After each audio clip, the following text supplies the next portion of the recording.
Halo semua, selamat datang kembali di channel Plot Movie. Apa kabar kalian semua? Semoga sehat terus dan selalu banyak duit. Di video kali ini saya akan menceritakan alur film yang berjudul Living yang rilis di tahun 2009. Dan film ini mengisahkan si kuli bangunan yang berhasil berewitaria dengan majikannya. Bagaimana kisah selanjutnya? Tapi sebelum masuk ke filmnya, jangan lupa subscribe dulu agar tidak ketinggalan alur film menarik lainnya. Oke, nggak perlu berlama-lama lagi, kita langsung saja masuk ke alur filmnya. Let's go!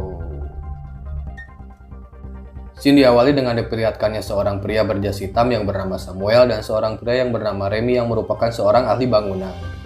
Dan rumah si Samuel ini ceritanya mau direnovasi dan mereka sedang bernegosiasi masalah harga tukang sama keneknya. Lalu scene pun beralih ke istrinya si Samuel yang bernama Susan dan terlihat dia sedang serius diterapi lewat telepon. Dan dia tidak sadar kalau ada seseorang yang memanggilnya, lalu si Susan pun kaget kepada seorang pria yang belum dia kenal tiba-tiba ada di dalam rumahnya. Dan ternyata itu adalah salah satu tukang bangunan yang akan mengerjakan renovasi di rumahnya. Dan pria itu bernama Ipan, lalu si Ipan pun bilang kepada si Susan kalau dirinya disuruh untuk membereskan gudang terlebih dahulu. Lalu saat di gudang, si Susan pun menyuruh pada si Ipan untuk mengeluarkan semua barang-barang di dalamnya. Namun ternyata si Susan juga ikut ngebantu angkut barang yang membuat si Ipan pun menjadi merasa tidak enak kepada si Susan. Dan si Susan pun sama sekali tidak merasa keberatan dan disinilah awal mula mereka menjadi dekat. Lalu di keesokan harinya saat sedang di rumah, si Susan pun akan membuatkan kopi untuk para pekerja. Dan si Samuel pun menanyakan kepada si Susan kenapa dia selalu memegang pinggangnya terus. Dan si Susan pun menjawab kalau dia udah ngebantu angkut barang di gudang kemarin. Lalu tak lama datanglah si Remy yang meminta si Susan untuk memilih warna keramik untuk ruangan mereka nanti. Lalu si Remy pun mengenalkan si Ipan kepada si Samuel dan si Remy juga menyuruh si Ipan untuk membeli keramik bersama si Susan. Lalu si Ipan pun pergi ke material bersama si Susan dan dari situlah si Ipan mulai menggombal kepada si Susan kalau suaminya akan cemburu karena istrinya diantar oleh pria tampan, kata si Ipan. Dan si Susan ini selain ibu rumah tangga, dia juga merupakan seorang fisioterapis dan si Ipan yang merupakan mantan narapidana. Singkat waktu, rumah mereka pun sudah mulai progres untuk direnovasi. Lalu si Samuel pun memberikan amplop gaji kepada si Susan agar dia berikan kepada para pekerja. Lalu saat si Susan mau pergi ke suatu tempat, dia pun ketemu sama si Ipan dan akan memberikan amplopnya, namun tanpa si Susan sadari, mobilnya pun ngagorolong karena dia lupa rem tangan. Lalu si Ipan pun mencoba memberhentikan mobil itu, namun yang terjadi malah membuat kakinya patah, lalu dia pun dilarikan ke rumah sakit. Dan saat di rumah sakit, si Ipan pun memaksa untuk pergi karena di hari itu adalah waktunya untuk bertemu anaknya. Namun karena kondisinya tidak mendukung, dia pun tidak diperbolehkan kemana-mana oleh si Samuel yang juga menjadi dokternya. Namun si Ipan pun tetap memaksa kalau dia ingin menemui putrinya di Spanyol, dan si Susan pun langsung menawarkan diri untuk mengantarkan si Ipan ke Spanyol kepada si Samuel. Singkat waktu, mereka pun sudah sampai di Spanyol, lalu si Susan bilang kepada si Ipan kalau dia akan menginap di hotel saja selagi menunggu si Ipan bersama putrinya. Lalu si Susan pun gogoleran di sebuah taman, tiba-tiba ada seekor engang yang masuk ke bajunya.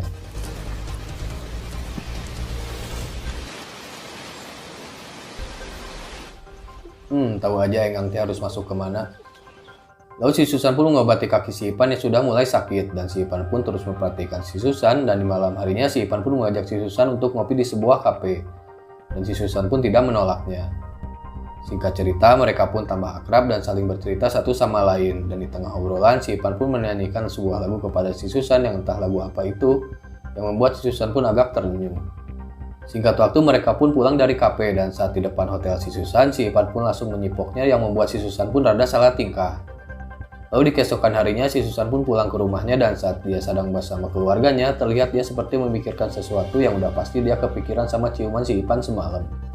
Singkat waktu, si Susan pun menanyakan kosan si Ipan kepada si Remy dengan alasan kalau dia dan suaminya ingin membantunya. Lalu si Remy pun memberikan alamat kosannya dan si Susan pun langsung OTW.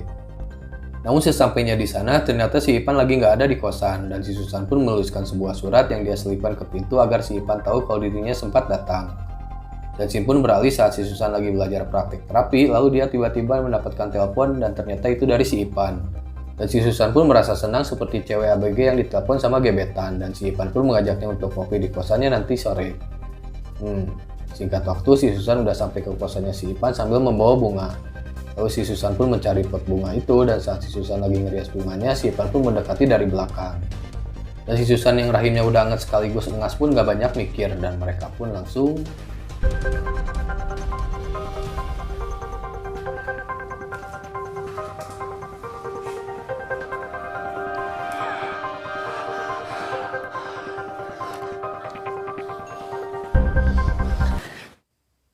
Lalu di keesokan harinya setelah si Samuel berangkat kerja, si Susan pun langsung meminta izin gak masuk ke tempat dia belajar terapi. Dan itu semua demi bertemu dengan si Ipan. Lalu si Susan pun menemui si Ipan lagi dan melihat keadaan kakinya si Ipan. Dan saat mereka mau berewitaria lagi, tiba-tiba si Susan teringat kalau dirinya adalah seorang istri sekaligus seorang ibu. Lalu saat di rumah perasaan si Susan pun sudah semakin tidak karuan. Yang akhirnya si Susan pun jujur kepada si Samuel kalau dia sedang jatuh cinta kepada si Ipan tukang bangunan dia kemarin. Dan si Samuel yang mendengarnya pun langsung pergi tanpa berkata sedikit pun. Lalu di malam harinya si Samuel pun kembali ke rumah dengan sedikit emosi yang membuat si Samuel marah-marah di depan anaknya. Lalu si Susan pun meminta maaf kepada si Samuel. Dan dia pun berjanji tidak akan pernah berhubungan lagi dengan si Ipan. Lalu di keesokan harinya si Susan pun menelpon si Ipan kalau mereka harus menghentikan hubungan ini. Karena si Susan udah jujur kepada si Samuel kalau mereka udah berewitaria. Namun si Ipan yang gak mau berhenti hubungan sama si Susan pun merasa sakit hati dan si Ipan pun langsung menutup teleponnya. Dan di malam harinya saat si Susan sedang makan malam bersama keluarga, si Susan pun diberikan perhiasan oleh suaminya. Dan suaminya bilang kalau dia akan terjun lagi ke dunia politik karena dia dekat dengan seorang wali kota di sana. Namun si Susan sedikit kurang setuju dengan hal itu. Lalu di malam harinya mereka pun berewitaria.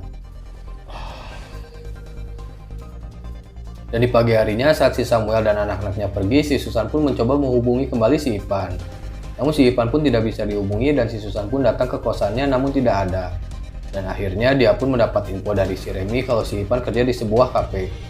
Singkat cerita, si Susan pun bertemu dengan si Harjuna Ipan dan si Ipan bilang kalau dia mau bicara dengan si Susan nanti pas istirahat kerja. Dan waktu istirahat pun tiba dan mereka pun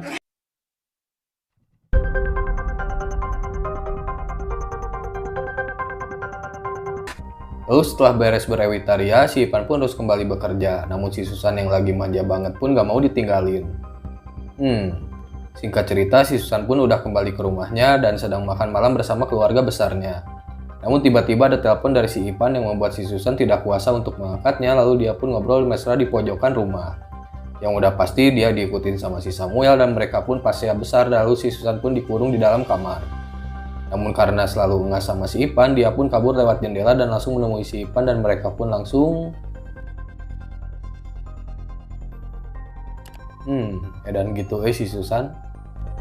Lalu di pagi harinya si Susan pun kembali ke rumahnya dan dia pun langsung disebrut sama si Samuel yang akhirnya pun mereka pasya kembali.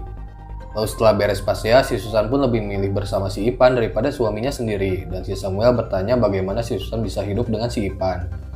Dan si Susan pun menjawab kalau dia bisa bekerja dan si Ipan pun juga akan bekerja.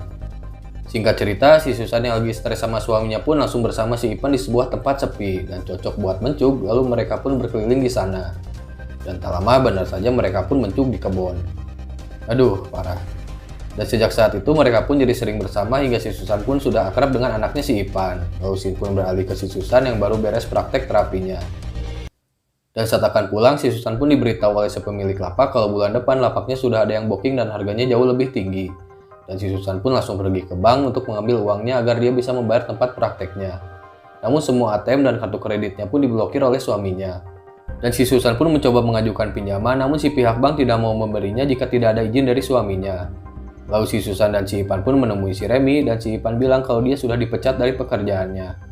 Lalu si Remy memberitahu kepada mereka kalau mereka akan sulit mendapatkan pekerjaan karena si Samuel dekat dengan wali kota dan dia meminta kepada wali kota agar tidak menerima karyawan mereka berdua di semua tempat. Lalu si Susan pun menemui si Samuel agar mereka bisa bekerja kembali. Namun si Samuel tidak akan membiarkan mereka berdua bekerja kecuali jika si Susan kembali ke rumah. Dan dengan pancegnya, si Susan pun lebih memilih pergi meninggalkan si Samuel dan dia pun mulai mencari kerja di toko-toko kecil. Singkat waktu, si Susan pun dikunjungi oleh anak-anaknya dan si ibu bilang kalau dia butuh surat cerainya agar si ibu bisa mendapatkan bagian dari harta ayahnya. Namun si anak yang cewek tidak setuju dengan keinginan ibunya itu dan anak yang ceweknya pun meninggalkan si Susan, namun anak yang laki-lakinya masih pro kepada si Susan. Lalu si Ipan pun memberikan kabar kalau dia akan bekerja di luar kota selama 2 minggu. Dan dasar si Susan yang lagi manja pun gak mau ditinggalin. Singkat waktu, 2 minggu kemudian, si Susan pun mau ngejemput si Ipan di luar kota bersama anak laki-lakinya. Dan si anak pun membawa sedikit perhiasan ibunya dan juga jam tangan. Dan singkat cerita, mereka pun sampai di tempat kerja si Ipan, namun si Ipan masih dianjuk gajinya. Dan saat di perjalanan, mereka pun mau ngisi bensin, namun ternyata kartu debit si Susan dilegleg sama mesin ATM-nya. Dan mereka semua pun panik karena tidak memiliki uang cash peser pun. Lalu terpaksa si Susan pun menawarkan jam tangannya kepada seseorang di sana dengan harga yang cukup murah. Yang penting bisa pulang, kata si Susan. Singkat waktu, si Susan pun langsung menemui si Samuel untuk meminta tunjangan perceraiannya. Namun si Samuel tidak mau memberikannya karena si Susanlah yang bersikeras ingin bercerai dengannya. Lalu si Susan pun dibilang copet sama si Samuel karena ngambil uang cash dari dompetnya. Singkat waktu, si Susan dan si Ipan pun bekerja di tempat yang sama, namun si Ipan bilang kalau mereka adalah pekerja ilegal dan pekerjaan ini tidak akan bertahan lama, dan si Ipan pun menyuruh si Susan untuk kembali bersama suaminya. Namun si Susan pun tidak mau dan wareg karena cinta. Dan beberapa hari kemudian, si Susan mendapatkan kabar kalau si Samuel dan anak-anaknya sedang berlibur ke Berlin. Dan si Susan berencana mengambil barang-barang berharga di rumahnya termasuk lukisan yang ada di sana. Namun si Ipan bilang kalau itu terlalu beresiko karena mereka akan dianggap maling. Dan si Ipan tidak ingin kembali ke penjara, namun si Susan bilang kalau dia akan melakukannya sendiri. Dan singkat waktu, mereka pun mengambil lukisan-lukisan yang ada di sana, dan saat si Samuel pulang, dia pun berbicara kepada pengacaranya agar menangkap si Ipan. Namun mereka tidak punya bukti untuk menangkap si Ipan, dan si Samuel bilang kalau lukisan itu pasti akan mereka jual, dan si Samuel akan menjebaknya saat mereka menjual lukisannya. Lalu Sin pun beralih ke si Ipan yang akan menjual lukisannya melalui si Remy, dan dia pun langsung otw ke sana. Namun setelah transaksi selesai, tiba-tiba dia pun digep sama polisi dan si Susan yang menunggunya pun mulai hariwang. Dan tak lama tiba-tiba si Susan pun didatangi oleh si Samuel, dan si Susan bilang kalau semua ini adalah idenya dan memohon kepada si Samuel agar melepaskan si Ipan. Namun si Samuel mau melepaskan si Ipan dengan syarat si Susan mau kembali rujuk dengannya. Yang anda ya Tupan, lebak keneh awewe mah. Dan sejak saat itu, si Susan pun mulai tinggal di rumahnya kembali agar si Ipan dilepaskan dari penjara. Namun dia merasa stres karena harus berpisah sama si Ipan, dan si Samuel dengan setianya masih mau merawatnya. Lalu di malam harinya, si Susan pun diawita sama si Samuel. Dan si Susan terlihat sangat gamut sekali diawita sama si Samuel. Lalu saat suaminya lagi tidur tibra, si Susan pun tiba-tiba mengambil senapan dan mengisi pelurunya, dan tanpa berpikir panjang, dia pun langsung menembak suaminya. Lalu dia pun buru-buru kabur dari rumah dan langsung menemui si Ipan, dan film Liping pun berakhir. Di scene akhir ini ada suara lampu strobo polisi ya, yang artinya si Susan pun pasti ketangkep. Masa yang udah jahat gak ketangkep?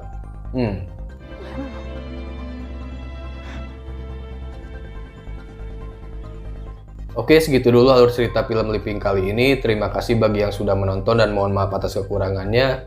Jangan lupa subscribe, like, share, dan juga komen jika filmnya ingin kita review.